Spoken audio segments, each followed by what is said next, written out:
Ассаламуалейкум, бисмилля деп видеомызды бастайық. Бүгінгі видеода машина жүріп келе жатып дірілдеп кетеді. Өшіріп қайтадан қосатын болсақ, істеп кетеді. Одан кейін қайтадан дірілдейтін болады біраз уақыт өткен соң. Оның бірден бір себебі мына жерде коленвалдың демпферный шкивында люфті бар. Неке байқасақ, люфті болып тұр. Мына жерде меткамыз кетіп қалады, зажиганиеміз. Осы себептен машинамыз дірілдейтін болады. Енді ол үшін осы жерге осындай қаңылтыр қойып жіберіп, жаңағындай шкивімізді қысатын боламыз. Негізі мына шестернада сондай люфті болған, оғанда мен фольгадан салып қысып жібердім. Мына валымыз кішкене жіңішкерген сияқты. Негізі демпферный шкивіміз жаңа, ешқандай желінбеген. Енді қарасақ, мына жерде меткалары бәрі тура тұр. Астыңғысы және үстіңгісі де тура тұр.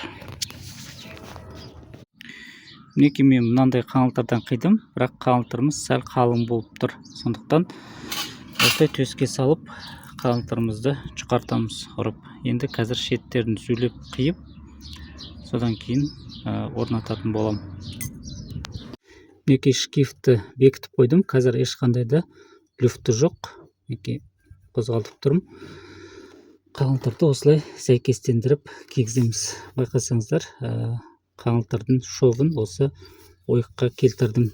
Енді осы шкифті тура кигізу үшін осындай головкамен ұратын боламыз үстінен балғамен. Енді қазір осы қаңылтырларды кесіп, жаңағыдай жан-жағына қарай қайырып тартатын боламыз. Қаңылтырды алғанда кішкене осылай үлкенірек запаспен алғандарыңыз дұрыс, өздеріңізге кигізгенге ыңғайлы болады. Қаңылтырымыздың шеттерін қиып тастадым. Сіздер шет жағына қайырып тастасаңыздар да болады.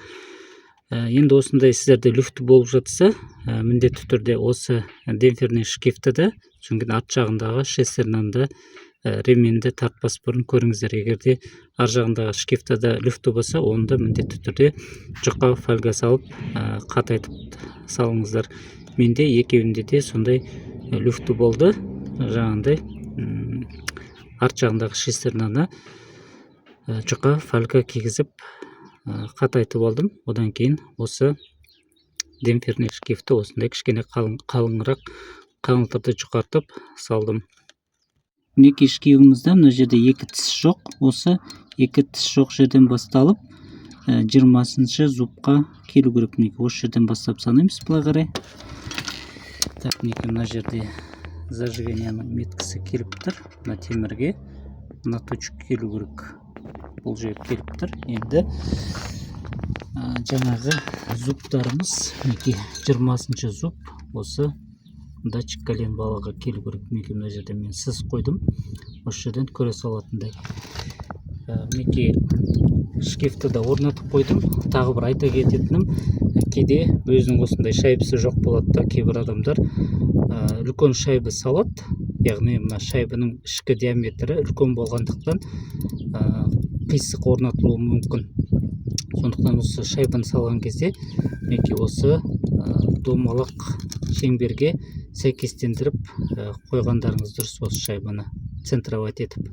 Әйтпесе кейбіреулері, яғни шайбаның шеті бұлай қарай кетіп қалады да, бір жағына көп, бір жағына аз болып қалады. Яғни балансировка сияқты.